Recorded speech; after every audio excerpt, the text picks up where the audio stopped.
My personal jerk of the weekend is Shawn Mcdermott. And the reason being is because he benched Tyrod Taylor, who on the season had 10 touchdowns, 3 interceptions. They have to go from the East Coast to the West Coast, and McDermott benches Tyrod Taylor, 10 touchdowns, 3 interceptions, for Nathan Peterman. Now, you're probably thinking, who the hell is Nathan Peterman? Well, he's a round 5 pick. He played at Pitt, and he's 23 years young. And yet going from the East Coast to the West Coast after the game, and after Peterman threw 5 interceptions, 3 in the first quarter, setting new lows that even the Elias Sports Bureau had to go way, way back in the archives to dig up, which is the first quarterback since the 1970 NFL-AFL merger to throw at least 5 interceptions in a first half. He went 6 of 14, 66 yards. Yet McDermott said after the game that he wants to go over the film and he needs to reassess the quarterback position. No, dude, you do not have to do that. Your team was 5-4. You were holding one of the 2 wild card spots. Now you're tied in an abysmal AFC wild card spot with the Baltimore Ravens, who are also 5-5. You shot yourselves in the foot by benching a quarterback that wasn't good, but he wasn't bad. McDermott was probably pointing to the 6.63 yards per attempt that Tyrod Taylor had. Nonetheless, did Tyrod Taylor lose you ball games the way that Nathan Peterman did?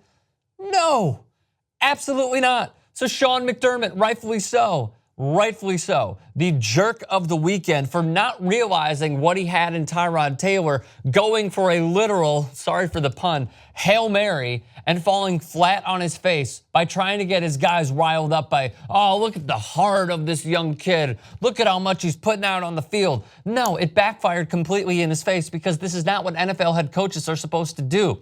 Not when you are in the playoff hunt and in the picture. Now, granted, who knows what can happen? The Giants have made it on the last day of the season. The Packers have made it on the last day of the season. Both of them respectively not only made the playoffs, obviously, but they went on to win respective Super Bowls. So anything can happen as long as you get it. What McDermott did is inconceivable. Now, does he finish out the season? Of course, because again, they're still in the hunt to make the postseason. But this is one of the dumbest decisions I have ever seen from an NFL head coach, and rightfully so, deserving of Jerk of the Week. By the way, who is your Jerk of the Week? Comments, leave them in the comments section below. My Turks of the weekend, and Jacory, I believe these are graphics 1 through 5 or 1 through 6. It is the Philadelphia Eagles for putting up 30 unanswered points in the second half and going on to trounce the Dallas Cowboys in Jera's world, who, by the way, has some of his own racist comments, but we'll get to that a little bit later on. Here's how good the offense has been for the Philadelphia Eagles. They are first in yards per game, continuing on this incredible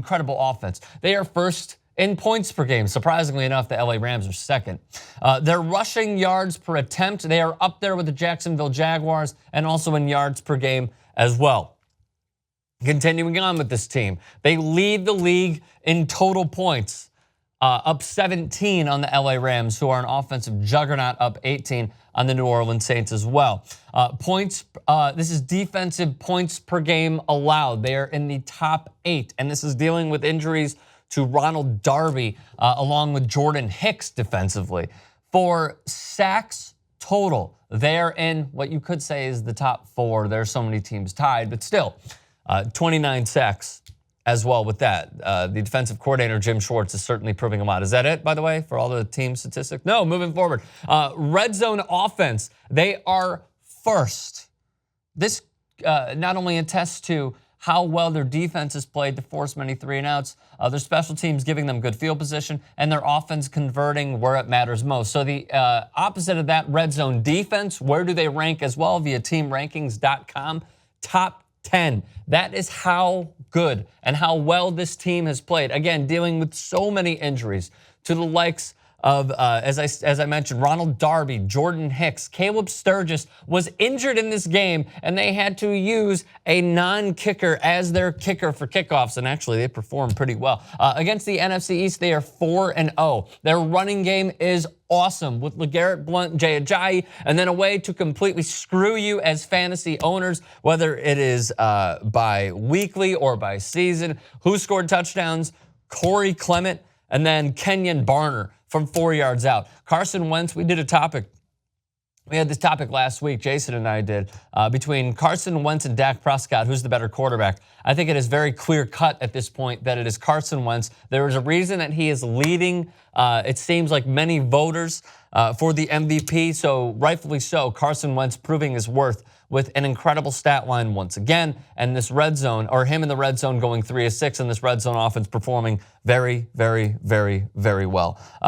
Again, 30 unanswered points in the second half. They have won 8 straight. They're 4-0 in the NFC East. My Turks of the weekend, the Philadelphia Eagles.